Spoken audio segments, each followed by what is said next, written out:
اور اب بھاگ کے گیا ہے نماز پڑھنے کے لیے.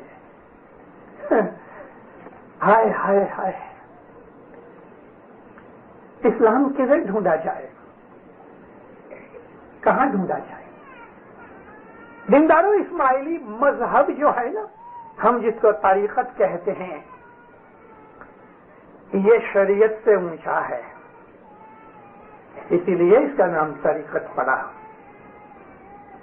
اسی لیے میں ابھی اپنی طریقت کی بات کروں. یہ باتیں اس لیے آپ کو سکھائیں کہ آپ کو فرق پتہ لگے کہ وہ رستہ کدھر گیا اور یہ ہمارا رستہ کدھر گیا. نبی نے اپنی حیاتی میں ہی بعض ایسے آدمی تیار کیے تھے جو خوش نصیب تھے, ان کو علم دیا, ان کو عبادت سکھائی, ان کی روحانیت کو بلند کیا. یہ وہ لوگ بزرگ تھے, یہ وہ بہادر اور مرد تھے, یہ وہ دین کے شیر تھے کہ جو ہمارے مذہب کی, رسول اکرم کی وفات سے پہلے بھی اور اس کے بعد بھی اس طریقت کے گروپ کو انہوں نے آرگنائز کیا. جیسے کہ سلیمان فارسی, جیسے کہ حضرت ابو ذر غفاری, جیسے کہ حضرت عمار بن یاسر. ایسے 40 آدمی تھے جو نبی کریم سے عبادت سیکھا کرتے تھے.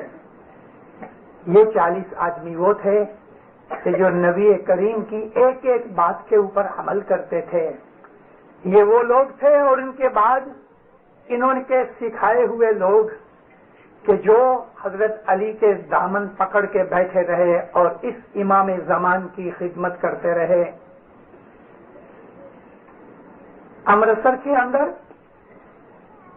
میں نے کل تھوڑا یہ ذکر کیا تھا, آج واپس اس لیے ریپیٹ کروں کہ آپ میں سے بہت سے گئے کل میری آواز میں نہیں تھے.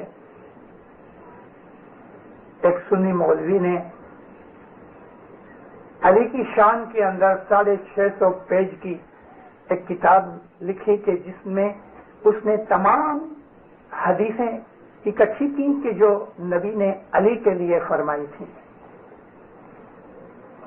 650 صفحے کی کتاب میں علی کی شان کی حدیثیں بیان کی.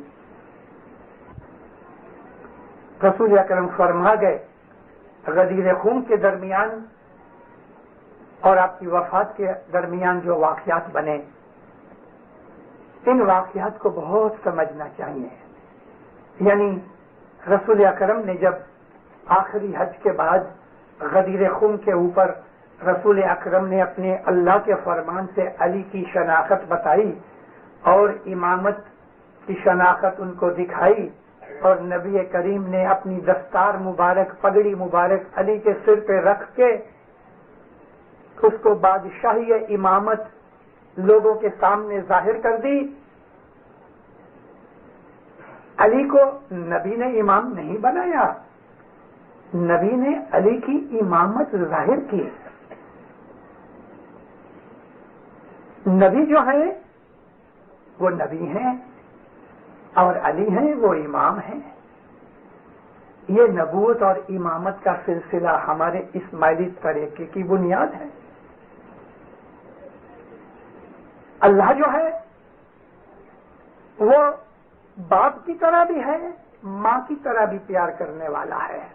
ان دونوں چیزوں کو خدا تعالیٰ نے امامت اور نبوت میں رکھ دیا. اگرچہ نبوت ختم ہو گئی, محمد کے بعد قیامت تک کوئی نبی نہیں ہوگا انشاءاللہ. یہ اللہ کا حکم ہے, وہ آخری نبی تھے اور ہم اس بات کو مانتے اور قبول کرتے ہیں. لیکن ہدایت جو ہے وہ جاری ہے, اور وہ ہدایت جاری ہے, شاہ پیر سے جاری ہے. تو یہ جو مذہب ہے نا اسماعیلی مذہب, اس کے اندر سختیاں بھی بہت ہیں. ابو ذر غفاری نے ابو بکر کے دربار میں جا کے اس کو بہت کچھ کہا کہ دیکھ یہ حق جو ہے یہ علی کا ہے. حضرت ابو بکر بہت بگڑے, مگر حضرت ابو بکر نرم طبیعت تھے, انہوں نے تو سختی نہیں کی. حضرت عمر کے دربار میں بھی جا کے ابو ذر غفاری ہمیشہ حق بیان کیا کرتے تھے اور ان کے اوپر ناراضگی ہوا کرتی تھی. حضرت عثمان کا زمانہ آیا تو ابو ذر غفاری کی ولن ان کا وطیرہ وہی رہا کہ جو حضرت ابو بکر حضرت عمر کے زمانے میں رہا، لیکن حضرت عثمان جو تھے وہ بنی امیہ میں سے تھے، لہذا بگڑ گئے اور انہوں نے حضرت ابو ذر غفاری کو معاویہ کے پاس سیریا بھیج دیا، کیونکہ معاویہ حضرت عمر کے زمانے سے سیریا کے اندر رہتے تھے، حضرت عمر نے ان کو سیریا کا گورنر بنایا تھا۔ اور بھیجا کس طرح؟ اونٹ کے اوپر، کہ جس اونٹ کے اوپر کوئی بھی کجاوا یا زین نہیں ڈالی گئی تھی، اور وہ جو اونٹ تھا وہ کارگو اونٹ تھا، یعنی مال بردار اونٹ تھا، مسافری کا اونٹ نہیں تھا۔ اور کیا ہوا کہ آپ کے دونوں زانوں کا گوشت گرتا رہا، زانوں کی ہڈی ننگی ہاں ہو گئی دونوں سائڈ میں، اور اس ظلم کے ساتھ ابو ذر کو مارا گیا یا مروا دیا گیا۔ رسول اکرم کے بڑے پیارے، بہت ہی پیارے صحابی تھے، عمار بن یاسر کو 90 برس کی عمر کے اندر بھی جب وہ اپنے مولا کے نام کے اوپر لڑنے کے لیے گیا، عمار بن یاسر 90 برس کے ہو گئے لیکن علی کے ساتھ صفین کی لڑائی میں لڑنے کے لیے گئے۔ مولا نے کہا بھی عمار ابھی تم بوڑھے ہو گئے ہو، کہتے یا علی مجھے اس حدیث کو پورا کرنا ہے کہ جو رسول اللہ نے فرمائی تھی کہ وہ گروہ کہ جو ناحق پر ہوگا، ظلم پر ہوگا، ان کے ہاتھوں سے عمار بن یاسر کی موت ہوگی، اور عمار بن یاسر جنگ صفین میں معاویہ کے لشکر کے ہاتھوں مارے گئے۔ تو وہ حدیث پوری ہو گئی کہ وہ اے عمار تم کو وہ گروہ قتل کرے گا کہ جو ناحق پر ہوگا، اور معاویہ کا لشکر ناحق پر تھا۔ آپ یہ چیزیں پڑھو تاکہ آپ کو دین کا پتہ لگے کہ کس طرح سے ہمارے وڈواؤں نے، ہمارے بزرگوں نے اس دین کے لیے جانیں دیں، اپنی اولادیں قربان کی۔ رسول اکرم کے زمانے سے لے کے ہر زمانے کے امام کی امامت کے درمیان اسماعیلیوں نے اس دھنی کے لیے، اس مالک اور ہمارے معشوق کے لیے، کیونکہ ہم جتنا پیار مولا کو کرتے ہیں اتنا پیار ہم کسی کو نہیں کرتے، اسی لیے میرے منہ سے لفظ نکل گئے کہ یہ نورانی معشوق ہمارا، اس کے لیے جو قربانیاں کی گئی ہیں وہ ہسٹری کے اندر بیان ہے۔ ہم اپنے مولا کو جتنا چاہتے ہیں اتنا ہی، بلکہ اس سے بھی زیادہ علی کو وہ لوگ رسول اللہ کے زمانے میں چاہتے تھے، علی اور نبی دونوں کو چاہتے تھے، کیونکہ نبی نے ہی ان کی محبت سکھائی گئی۔ نبی نے ہی یہ کہا تھا کہ علی کے پیچھے چلو، یہی حق ہے۔ علی علی علی علی رہا، علی امام ہے، اور نبی کریم نے ہم کو اس کی شناخت بتائی۔ میجورٹی نے علی کو قبول نہ کیا، کیونکہ علی کا جو گھر ہے وہ سمپل سادہ گھر ہے۔ علی جو کی روٹی کھاتے ہیں، ان کے پاس دنیاوی مال و دولت ہونے پر بھی سادہ زندگی گزارتے ہیں۔ علی نے اپنے بھائی کو عبداللہ ابن العباس، ان کا سگا بھائی نہیں تھا، چچیرا بھائی تھا، حضرت عباس کا لڑکا تھا۔ عبداللہ بن عباس بہت عالم شخص تھے، لیکن اس نے زکوٰۃ کا مال کھایا اور علی نے اس کو بلا بھیجا۔ وہ سمجھ گیا کہ علی میرے کو چھوڑنے والا نہیں ہے، بھائی ہوا تو کیا ہوا، بھاگ کے معاویہ کے پاس چلا گیا، اس کی گود میں بیٹھ گیا۔ ارے علی کے رشتہ دار بھی علی کی انصافی اور سختی کے اوپر ڈرتے تھے۔ عبداللہ بن عباس بھاگ کے معاویہ کے پاس چلا گیا۔ حضرت عقیل نبی کے سگے بھائی تھے، ماجودی تھی، باپ ایک تھا۔ ایک دن حضرت عقیل، ان کا ہی بیٹا تھا مسلم بن عقیل، کہ جو ادھر مولانا حسین کے زمانے کے اندر کوفہ میں شہید کیا گیا، حضرت عقیل مولا کے پاس گئے خلافت کے دربار میں، خلافت کا زمانہ تھا، جا کے کہا بھائی میں تھوڑی مدد کے لیے آیا ہوں۔ کہے کی مدد؟ کہ مجھ کو بیت المال میں سے تھوڑا قرضہ دیا جائے۔ مولا علی فرماتے ہیں تم یہ چاہتے ہو کہ میں تمہاری خاطر آگ میں ہاتھ جلاؤں؟ یعنی بیت المال میں اپنے بھائی کو دوں؟ کہتے میں تو خالی قرض مانگتا ہوں۔ فرمایا یہ مہاجن کا کام ہے، یہودیوں کے پاس جاؤ قرضہ لے لو، بیت المال میں سے قرضہ نہیں ملتا۔ اور حضرت عقیل غصے ہو کے چلے گئے۔ میں نے اس لیے آپ کو یہ بات سنائی کہ مذہب سختی کی چیز ہے، مذہب میں بڑی سختیاں ہیں۔ شکر الحمدللہ کہ آج کے زمانے کے اندر ہمارے امام نے رحم کر کے ہمارے اوپر وہ سختیاں نہیں ہونے دیں کہ جو پہلے زمانے میں ہوتی تھیں۔ مولا نے فرمایا ایک جگہ، سلطان محمد شاہ صلی اللہ علیہ کا فرمان ہے کہ وہ زمانہ تھا کہ دین کی خاطر گردن کٹوا جاتے تھے اس طرح جیسے کہ پگڑی اتر گئی، یعنی موت کو اس طرح قبول کر لیتے تھے کہ یعنی پگڑی اتار کے رکھی، مطلب کہ موت سے ڈرتے نہیں تھے بلکہ موت ان سے ڈر ڈر کے بھاگا کرتی تھی۔ اسماعیلیوں نے ایسی بہادریاں دکھائی ہوئی ہیں اپنے مذہب کے لیے، اپنے امام کے لیے۔ اسماعیلیوں نے بڑی قربانیاں کی ہوئی ہیں، اب تک اتنی قربانیاں نہیں، لیکن یاد رکھو دیندارو، آج میں آپ کو ایک اشارہ کرتا ہوں، فیوچر میں ہمیں قربانیاں کرنے کی ضرورت پڑے گی۔ لازم نہیں کہ ہماری گردنیں کٹیں، یہ نہیں۔ قربانیوں کا یہ مطلب یہ ہے کہ بعض سختیوں میں سے گزرنا پڑے گا۔ آج بھی گھروں کی ٹی وی ہے، سنیچروار کی موج شوق ہے، سنیما وغیرہ ہے، یار دوست ہیں، پارٹی بازی ہے، اور ہم ادھر چلے جاتے ہیں اور جماعت خانے نہیں آتے، مگر جو جماعت خانے آتے ہیں حقیقتاً وہ قربانی کرتے ہیں، وہ دنیا کی عیش و موج کو چھوڑ کے جماعت خانے آ کے اپنے محبوب کے سامنے سر جھکا کے اپنے گناہوں کی معافی چاہتے اور عبادت کرتے ہیں۔ یہ وہ سورے پورے ہیں، یہ وہ مرد اور بہادر ہیں کہ جنہوں نے دنیا کی درکار نہ کی اور دین بجانے کے لیے چلے آئے۔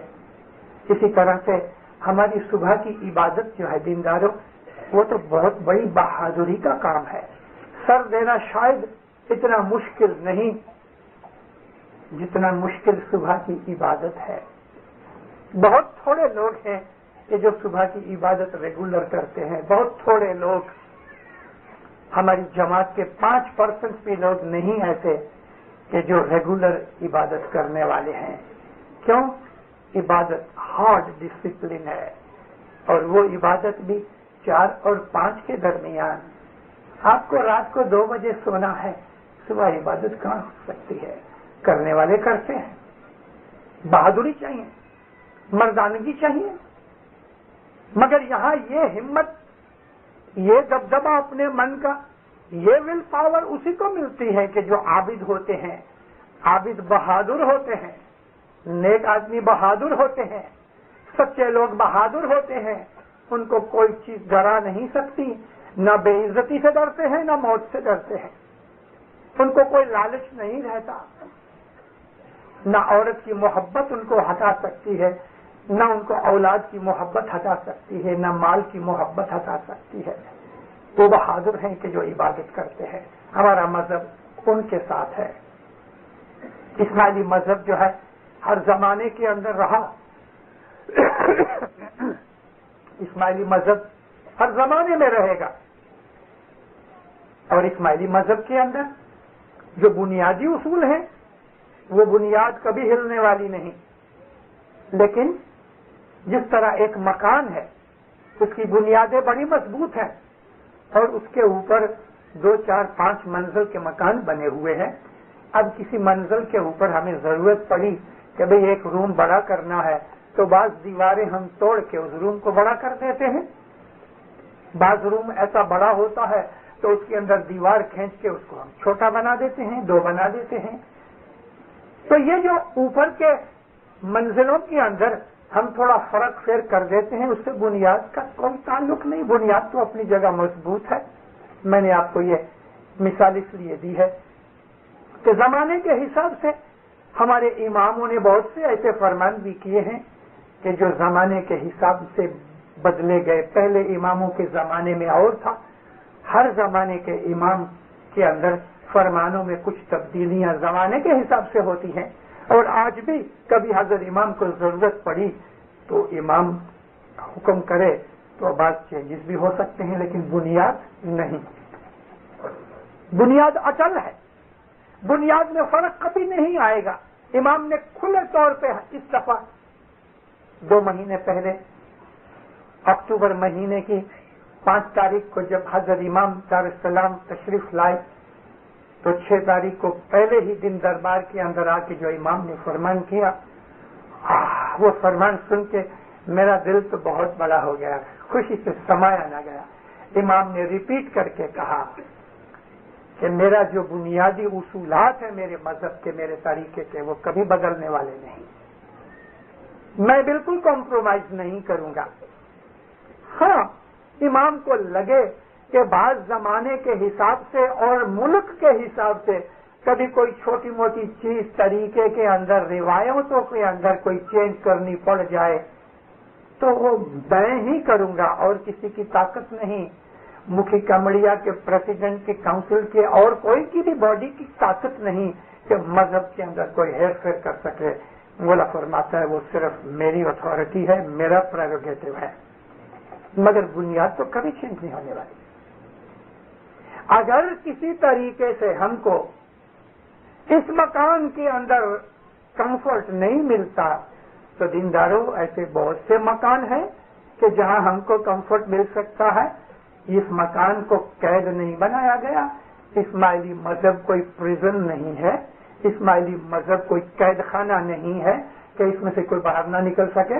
اگر کسی کو ایسا لگتا ہے کہ یہ مذہب مجھے سوٹیبل نہیں ہے تو جس طرح پاسٹ کے اندر ماضی کے حالات کو دیکھتے ہیں تو ایسا بہت دفعہ ہوا کہ بہت سے لوگوں نے اسماعیلی مذہب کو چھوڑ دیا، اور آج بھی کوئی چھوڑ جاوے مجھے اس میں کوئی تعجب نہیں، بلکہ میں تو کہہ رہا ہوں آج 5 برس سے جماعتوں کے اندر دینداروں، آنے والے زمانے کے اندر بہت سے اسماعیلیوں کو یہ اسماعیلی مذہب مشکل لگے گا۔ آج میں 5 برس سے بول رہا ہوں، اور یہ سب چیزیں ٹیپ ریکارڈر میں آ گئی ہیں اور اس کی کیسٹس بھی ملتی ہیں۔ میں 5 برس سے کہہ رہا ہوں کہ بھوش میں، فیوچر میں اسماعیلی مذہب میں سے بہت سے لوگ نکل جائیں گے، اس لیے کہ ان کا منہ چھوٹا اور اسماعیلی لقمہ بڑا ہے، وہ چبا نہیں سکیں گے، اس کے لیے ان کو یہ لقمہ چھوڑ دینا پڑے گا۔ کوئی نئی چیز نہیں، علی کا ساتھ دینے والوں نے ساتھ چھوڑ دیا، جنگ صفین کے اندر علی کو ہی ماننے والے، بیعت کرنے والے علی کے دشمن ہو گئے، سامنے لڑنے لگ گئے۔ خارجی کون تھے؟ علی کی بیعت کرنے والے تھے۔ جنگ صفین کے اندر علی کو زور لگا کے کہا گیا کہ ابھی لڑائی بند کرو نہیں تو ہم تم کو قتل کریں گے۔ ارے علی کی طرف سے لڑنے والے، علی کی بیعت کر کے علی کے لشکر میں معاویہ سے لڑائی کرنے والے علی کو کہہ رہے ہیں کہ لڑائی بند کرو نہیں تو ہم تم کو قتل کریں گے۔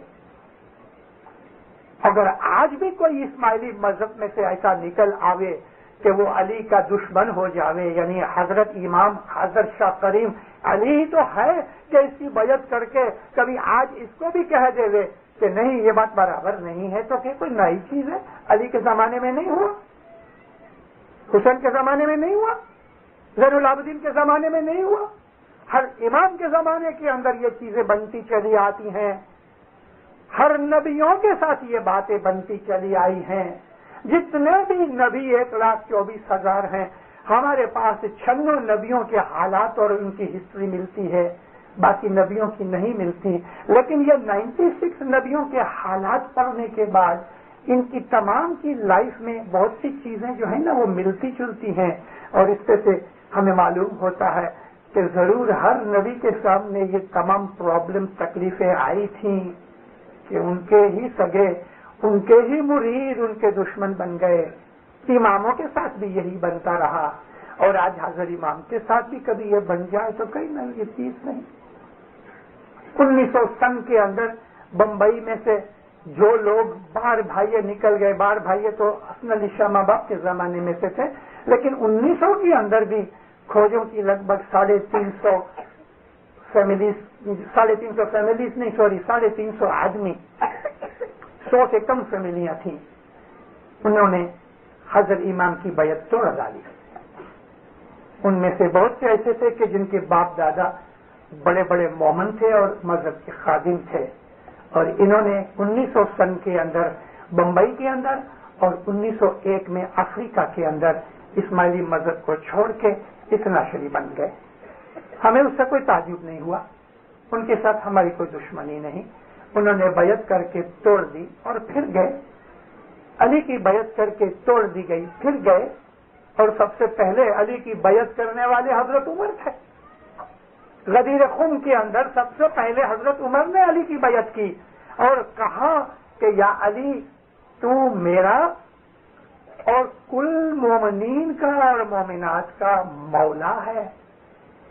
علی کی بیعت کر کے حضرت عمر ہی سب سے پہلے بیعت کی، اور یہی حضرت عمر تھے کہ جنہوں نے سب سے پہلے علی کی بیعت توڑ ڈالی۔ رسول اکرم صلی اللہ علیہ وسلم نے جب وفات پائی تو فوراً اٹھ کے بھاگ کے انہوں نے خلافت اپنے ہاتھ میں لے لی جو علی کا حق تھا۔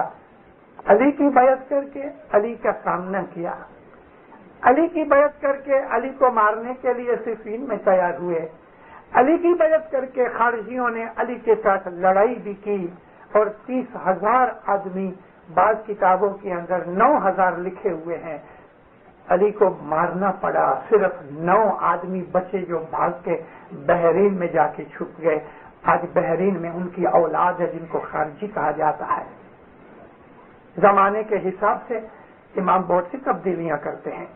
ارے دینداروں، جو لوگ مذہب نہیں سمجھتے، جن کے دلوں کے اندر نفاق ہوتا ہے، ان کی آنکھیں اندر کی اندھی ہوتی ہیں۔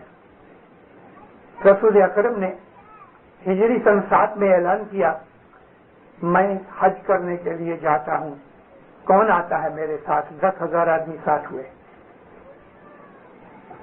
10,000۔ یہ سن 7 کی بات ہے، ہجری سن 7۔ رسول اکرم مدینے سے نکلے حج کرنے کے لیے، مکہ کے قریب پہنچے، 3 میل مکہ جب باقی رہ گیا تو نبی نے فرمایا پڑاؤ ڈالو۔ چلو بھائی، تمبو لگائے گئے، نیچے اترے۔ دوسرے دن نبی نے ایک آدمی کو بھیجا کہ جاؤ، جا کے مکہ والوں کو کہو کہ ہم حج کی نیت سے آئے ہیں، لڑائی کی نیت سے نہیں۔ یہ جب بھیجا گیا تو سب سے پہلے فرمان حضرت عمر کو کیا کہ جاؤ اے عمر ابن الخطاب، مکہ میں جا کے ان کو کہو کہ ہم حج کی نیت سے آتے ہیں۔ کہنے لگا یا نبی، میرے بہت دشمن ادھر ہے، میں نہیں جاتا، کسی اور کو بھیجو۔ یہ نافرمانی مذہب میں جائز نہیں۔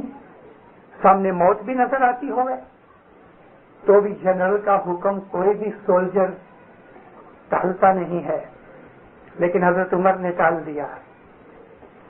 دوسروں کو بھی کہا گیا، آخر ایک آدمی کو بھیجا گیا اور انہوں نے اس کو کہا کہ دیکھو، ہم جانتے ہیں کہ تم لوگ ہتھیار کے بغیر آئے ہو، حج کی نیت سے آئے ہو، لیکن اس دفعہ واپس چلے جاؤ، دوسرے برس آنا۔ معاہدہ ہوا جس کو عہد نامہ رضوان کہا گیا، اور اسی رضوان درخت کے نیچے نبی نے ان کی بیعت بھی لی، جس کو بیت الرضوان بھی کہتے ہیں، اور نبی حج کیے بغیر واپس آ گئے۔ نبی جو اگم نگم کی خبر جانتا ہے، جو کچھ کہتا ہی نہیں سوا خدا کے حکم سے، نبی ہم کو پہلے کہتا ہے چلو حج کے لیے، اور حج کیے بغیر واپس آ گئے۔ میجورٹی مسلمانوں کا ایمان ڈاواں ڈول ہو گیا کہ یہ اس نبی کو پتا نہیں تھا کہ حج نہیں ہوئے گا۔ اگر یہ روحانی آدمی ہے تو اس نے تو پھر ہمارے لیے دغا فریب کر دیا۔ کئیوں نے بہت سی باتیں کی، الفاروق نام کی ایک کتاب ہے شبلی نعمانی کی لکھی ہوئی، حضرت عمر کی لائف کے اوپر اس نے اس کی 2 والیومز لکھی ہیں. الفاروق. شبلی نعمانی کٹر سنی ہے. اس نے رپورٹ کی ہے کہ خود حضرت عمر نے یہ کہا کہ میرے کو نبی کی نبوت کے اوپر شک پیدا ہو گیا کہ جب نبی حج کیے بغیر واپس لوٹ آئے. اگر حضرت عمر کو نبی کی نبوت پہ شک ہو جائے تو آج ایسے بہت سے لوگ ہیں کہ جن کو آج کی اس دنیا کی موہ ممتا مایا گناہ کی لائف کے اندر امامت کے اوپر کوئی شک آ جائے تو کوئی نئی چیز ہے. ایسا تو ہوتا رہتا ہے، ایسا تو دیندارا ہوتا رہتا ہے. ہر نبی ہر امام کے زمانے کے اندر انہیں کو ماننے والے ان کے دشمن بنتے ہیں. اس لیے بنتے ہیں کہ ان کا ایمان کچا ہوتا ہے. اگر آپ کو کبھی یہ پتہ لگے کہ بھئی کسی آدمی کا ایمان خراب ہو گیا ہے تو دینداروں میں خاطری سے آپ کو کہتا ہوں سمجھ لو کہ اس آدمی کی دستبند کی خامی ہے. دستبندی آدمی کا ایمان کبھی خراب نہیں ہوتا، مگر دستبند کا میرا مطلب سچی دستبند ہے. ایمان کو سنبھالنے کی سب سے بڑی ایک جو دوا ہے وہ دستبند ہے. جس کی دستبند پکی ہے وہ پکا مرد اور بہادر ہے. کیوں کہ یہ جو مال کی محبت جو ہے نا اس کو کمزور کرتی ہے دستبند. دستبند مال کی محبت کو ویک بناتی ہے اور حضرت امام کی محبت کو مضبوط کرتی ہے. دنیا کی اور بھی بہت سی بدیاں ہیں جو مال کی وجہ سے پیدا ہوتی ہیں، دستبند اس سے بچاتی ہے. اس اسماعیلی مذہب کا مزہ چکھنا ہے، دستبندی بنو. دستبند آپ کو بہت سی چیزیں دے گی. ایک چھوٹا سا بیج جس طرح بڑا درخت بن جاتا ہے اور اس کو ہزاروں پھل اور لاکھوں پتے لگتے ہیں، بہت بڑا پھیلاوا ہو جاتا ہے. دستبند اس بیج کی طرح ہے کہ جس کے ہزاروں پھل لگتے ہیں، لاکھوں پتے شیڈ دیتے ہیں. ایمان کی مضبوطی کے لیے one of the best things جو ہے وہ دستبند ہے. اپنی دستبند برابر رکھو. ایمان کی محبت ملے گی، سمجھداری ملے گی، حقیقت ملے گی، دین دل مضبوط ہو جائے گا. میں کبھی کبھی وعظوں کے اندر کہا کرتا ہوں کہ اسماعیلی مذہب جو ہے نا اس کی بنیاد حضرت امام کی محبت اور حضرت امام کی فرمان برداری ہے. اگر مولانا حضرت امام ہم کو یہ حکم کرے کہ تم جماعت خانے کے اندر دعا نہ پڑھا کرو، اس کی جگہ تم ڈھول بجایا کرو، تو خدا کی قسم ہم ڈھول بجائیں گے. ہماری عبادت ڈھول بجانا ہوگی. اسی لیے میں کہا کرتا ہوں واعظوں میں جماعتوں کو کہ ہم طریقت میں ہیں، شریعت میں نہیں. شریعت اندھی ہے، شریعت محبت کو نہیں سمجھتی، شریعت حقیقت تک نہیں لے جاتی. یہ طریقت ہے. شریعت کے اندر یہ بالکل اجازت نہیں ہے کہ تم نماز چھوڑ دو. لیکن اگر امام کہے کہ نماز نہ پڑھو، دعا نہ پڑھو، تم نیاز نہ پیو، ڈھول بجاؤ اور ناچا کرو، خدا کی قسم ہم ایسا ہی کریں گے. کیونکہ ہمارا مذہب جو ہے نا وہ طریقت کا ہے. طریقت کے اندر جو مرشد کہے وہ سچا، کتاب میں جو لکھا ہے وہ نہیں، مرشد کے مخ مبارک میں سے جو نکلے وہ چیز سچی ہے، وہی چیز سچی ہے. اس لیے امام زمانے کے حساب سے کبھی ایک فرمان کرتا ہے، 10-20 برس کے بعد وہ فرمان بدل بھی دیتا ہے. مولانا حضرت امام جب تخت نشین ہوئے تو اس وقت افریقہ کے اندر پولیٹیکل موومنٹ بڑی زور شور سے چل رہی تھی، اور 1960 کے اندر یہ موومنٹ اتنی پاورفل ہوئی کہ برٹش گورنمنٹ کو نمنا پڑا، اور 1961 کے اندر سب سے پہلے ٹنگانیکا فری ہوا، اس کے بعد یوگانڈا فری ہوا، اس کے بعد کینیا فری ہوا. جب یہ 3 کنٹری میں ایک آپ کو ایگزامپل دے رہا ہوں، جب یہ افریقہ کی یہ 3 کنٹریز فری ہوئی تو امام نے ٹنگانیکا کے اندر، یوگانڈا کے اندر اور کینیا کے اندر وقت کے حساب سے جدے جدے فرمان کیے. یعنی دوسرے وقت کے اوپر مولا فرمایا کہ تم ٹانگانیکا کے سٹیزن بن جاؤ، یوگنڈا کے سٹیزن بن جاؤ، کینیا کے سٹیزن بن جاؤ. جماعت سٹیزن بن گئی.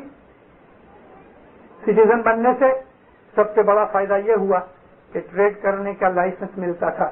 اگر سٹیزن نہیں ہو تو اس کو ٹریڈنگ لائسنس نہیں ملے. دوسرا فائدہ یہ ہوا کہ بچوں کی تعلیم مفت ہو گئی، اور اگر تم سٹیزن نہیں ہو تو تم فارینر مانے گئے ہو، اس حساب سے تم اپنی فی دو بچوں کی. اور اس قسم کے اور بہت سی چیزیں جو سٹیزن بننے سے ملی، جماعت خوش ہو گئی. 61 کے اندر فریڈم ملی، 62 میں جماعت میں ٹانگانیکا کی خالی بات کر دوں جو کہ یوگنڈا اور کینیا میں بھی ایسا ہی بنا ہے. تو دار السلام کی ٹانگانیکا کی ساری جماعت میں جہاں تک بن سکا، میجورٹی نے 100% شاید نہیں، انہوں نے سٹیزن شپ لے لی تنزانیہ کی، ٹانگانیکا کی. اور 70 کی سال میں 71 کی سال جب ہی مکان ملکت وغیرہ نیشنلائز کر دی گئی تو یہ نیشنلائزیشن سٹیزنز کی ہوئی، نان سٹیزنز کی نہیں.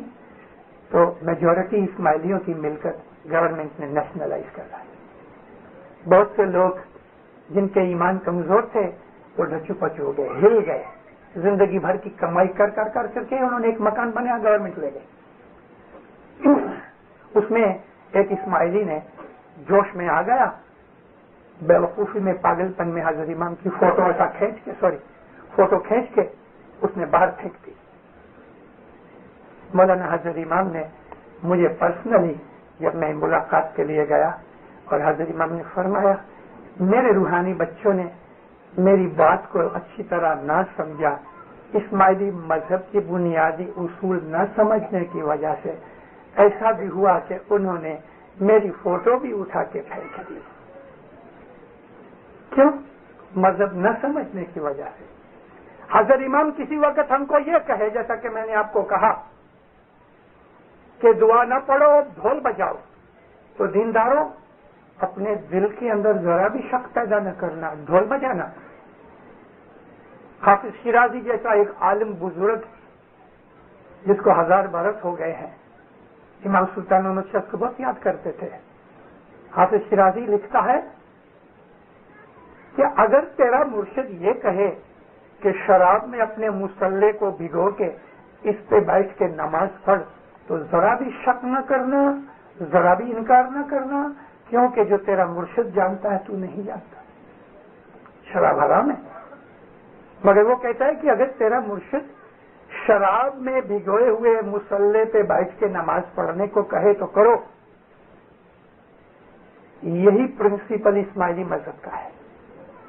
یہی انس بن مالک جو سنیوں کے ایک بہت بڑے مشہور رپورٹر ہیں، انس بن مالک سے بہت سی حدیثیں رپورٹ کی گئی ہیں بخاری اور مسلم کے اندر.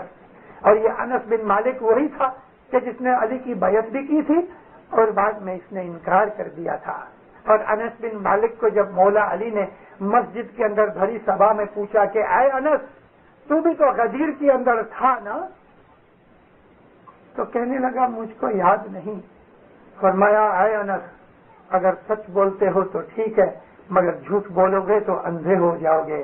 اور وہ دوسرے برس اندھا ہو گیا کیونکہ اس نے جھوٹ بولا. انس بن مالک 10 برس رسول اللہ کی خدمت میں رہا. آج ہم یہ 5 سال 12 سال اور دوسری بہت سی منڈلیاں بنا رکھی ہیں.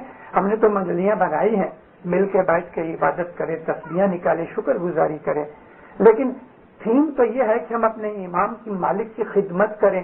5 برس کریں، 2 برس کریں، 1 برس کریں، 6 مہینے کریں، مگر ہم مفت یعنی امام کے پاس سے کچھ بھی اس کا عوض لیے بغیر ہم جو خدمت کرتے ہیں، ہم اپنی محبت اور وفاداری کا ثبوت دیتے ہیں. یہ مکھی کمڑیا پریسیڈنٹ عملداری اور یہ والنٹیئرز اور یہ بھائیاں کام کرنے والے جتنے بھی سیوک ہیں، دینداروں آپ لوگ امام کی محبت ظاہر کرتے ہو امام کے گھر کی خدمت کر کے. ہمارا مذہب تو یہ ہے امام کی ہم مفت خدمت کرتے ہیں. اتنا ہی نہیں، ارے ضرورت پڑتی تو ہم کھیسے میں سے خرچ بھی کرتے ہیں. وہ اور بات ہے کہ امام زمان کو ایسے لوگوں کی بھی ضرورت ہے کہ جو 24 گھنٹے امام کی خدمت کریں، لہذا وہ دوسرا کام نہیں کر سکتے تو امام ان کو تنخواہیں دیتے ہیں بخشش کے طور پہ، وہ بھی خدمت کرتے ہیں، کیونکہ وہ مولا سے جو ان کو تنخواہ ملتی ہے وہ ان کے کام کا عوض نہیں، ان کی مینٹیننس کے لیے مولا دیتے ہیں، مگر اس کا کام مولا خدمت میں لیتا ہے۔ انس بن مالک نے 10 برس رسول اللہ کی خدمت کی۔ ایک دن انس بن مالک بازو کی کوٹھڑی میں نماز پڑھ رہے تھے، رسول پاک کو کچھ کام کی درپیش ہوئی تو آپ نے آواز دی انس، مگر وہ نماز پڑھتا تھا، سنی اس نے آواز مگر نماز میں آیا نہیں۔ دوبارہ حضور نے آواز لگائی انس، نبی کو معلوم ہے یہ اندر ہے اور ادھر سے ہی رستہ جانے والا اور کوئی رستہ بھی نہیں۔ دوسری دفعہ آواز لگائی پھر بھی انس آیا نہیں۔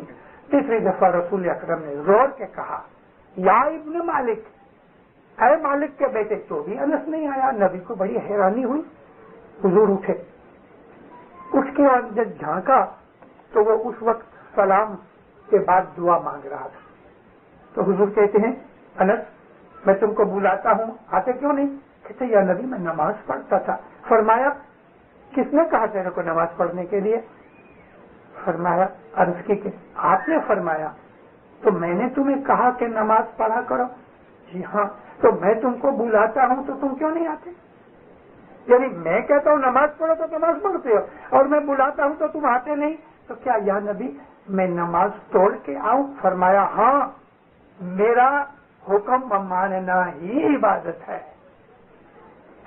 یہ ہمارا اسماعیلی مذہب کا تھیم ہے، یہ ہماری فاؤنڈیشن ہے، ہماری عبادت، ہمارا ایمان، ہماری محبت، ہمارا عمل جو کچھ بھی ہے حضرت امام کی فرمان برداری میں ہے۔ جس نے یہ بات نہیں سمجھی اس نے اسماعیلی طریقہ نہیں سمجھا۔ یہ بات جو آج میں نے آپ کو کہی، جب ہم غیروں کے ساتھ، خاص طور پہ مسلمان بھائیوں کے ساتھ جو سمجھدار ہیں، پڑھے لکھے ہیں، جب آپ ان کے ساتھ یہ باتیں کرو گے تو وہ اس بات کی قدر کریں گے، لیکن جو جٹ ہیں ان کے ساتھ ایسی بات کرنا بھی نہیں، ان کی سمجھ میں نہیں آئے گا۔ ہی پنتھ پورو شورو کوئی دھیاوے، نبی محمد جو گئے کہاوے۔ نبی محمد کو دیکھو، وہ جو تھا نا اس طرح سے وہ آدمی کہاوے، یعنی اس نبی کریم کے اسوہ حسنہ میں سے وہ عمل کرے۔ ساچو علم کی شمس بناوے، تم کو سچائی سے شمس دے رہے ہیں کہ رسول اکرم نے جو تمہیں رستہ بتایا ہے، وہ جو امامت کی شناخت نبی نے دی ہے اس کے اوپر قائم رہو۔ اسماعیلی مذہب جو ہے حضرت امام کی تابعداری کا ہی نام ہے، اسماعیلی طریقہ حضرت امام کی محبت ہی کا نام ہے۔ حضرت امام کو راضی کرنا ہی ہماری مذہبی زندگی کا فرض ہے، اور دیندار اس میں سب سے بڑی جو اعلیٰ درجے کی چیز ہے وہ دسوند ہے، اور دسوند پھر ہم کو عبادت اور نیکیوں کی طرف لے جاتی ہے۔ سکھی آباد رہو۔ مولا آپ کے دشمنوں کو دفع دور کرے، آپ کی بلاؤں کو دفع دور کرے، آپ کی مشکلوں کو آسان کرے، آپ کی نیک مرادیں قبول کرے، آپ کی دعاؤں میں اثر پیدا کرے، آپ کی جان مال میں برکت دے دے، اولاد میں برکت دے دے، روزی کمانی تندرستی میں برکت دے دے، آپ کا ایمان پہاڑ کی طرح مضبوط کر دے دے۔ مولانا حضرت امام دین و دنیا کے اندر ہمیشہ آپ کی مدد کرتا رہے، آپ کو نور سے گائیڈ کرتا رہے، آپ اس گائیڈنس کے اوپر فرمان برداری کے ساتھ عمل کرتے رہو۔ دین و دنیا کی تمام مشکلیں مصیبتیں آپ سے دور رکھے، دین و دنیا کی تمام خوشیاں برکتیں نوازشیں آپ کو دے، ظاہر باطن دیدار نصیب کرے۔